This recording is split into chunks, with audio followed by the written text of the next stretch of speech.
Y a-t-il un message dans tout ça? Tout ça quoi? Est-ce qu'il y a un message dans Manus? Il n'y en a pas qu'un, il y en a même plusieurs. Ça dépend de votre sensibilité. Je crois que l'essentiel à comprendre, c'est que l'univers de Manus fonctionne sur une idée paradoxale, qui est que la régression de nos capacités cognitives et affectives sont la clé, l'aboutissement ultime du processus évolutif qui nous permettra de dépasser notre condition humaine. En somme, c'est l'idée qu'abdiquer notre volonté d'être reconnu en tant qu'être singulier, de renoncer à notre volonté de puissance, de renoncer à notre histoire et à nos racines, c'est pour nous l'unique moyen de transcender notre espèce. Ça, c'est le paradigme de l'univers de Manus. Ce qu'on voulait, c'est éviter le nez rouge. Le nez rouge, c'est le déclin de l'Empire.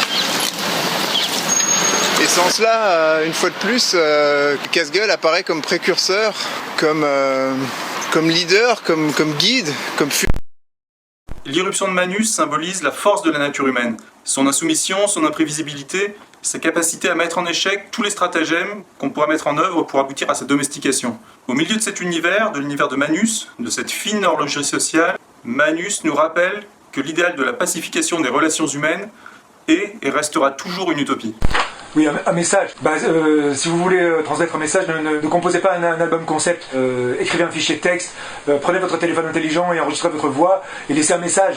Mais ne soyez pas, ne comptez pas sur un album concept pour laisser un message. De toute façon, c'est assez ridicule d'imputer un message à une œuvre d'art. Regardez une portion d'autoroute, une ruche d'abeilles ou une église. Ou pourquoi pas une grosse bagnole, est-ce que ces choses-là recèlent un message? C'est ridicule, ces choses-là n'ont pas de message. Elles ont éventuellement un usage, elles ont éventuellement une faconde de solutions qui entraînent d'autres problèmes, et elles sont éventuellement interprétées par des qui estiment qu'elles doivent receler un message. Mais les choses en elles-mêmes n'ont de message que pour les gens qui veulent bien leur en donner un. Voilà, pour transmettre un message, c'est pas la peine d'écrire des chansons. On n'est pas au Moyen-Âge, on n'est pas des ménestrels qui donc vont écrire des chansons pour honorer le roi au nom de leur place au peuple dans le paradis du Seigneur. Hein, voilà. Bon, et moi, de toute façon, si vous me demandez mon avis, je pense que le message qu'il y a dans Manus ou l'intelligence accidentelle, c'est que le contrat social nous empêche de nous épanouir tranquillement dans la pratique de l'exploitation d'autrui, du meurtre, du cannibalisme, du viol et du meurtre. En résumé, Manus, c'est à la fois un message d'espoir dans la soumission éternelle de l'être humain et un aveu d'échec cuisant face à la tentation d'en faire un être réellement social et civilisé.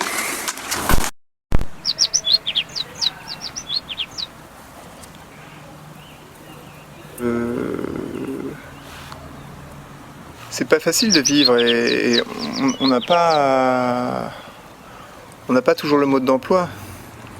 Mais je n'ai aucun doute sur le potentiel éclairant d'un ouvrage comme Manus ou l'intelligence accidentelle, comme une lucarne pour voir au-delà des barrières de la perception, de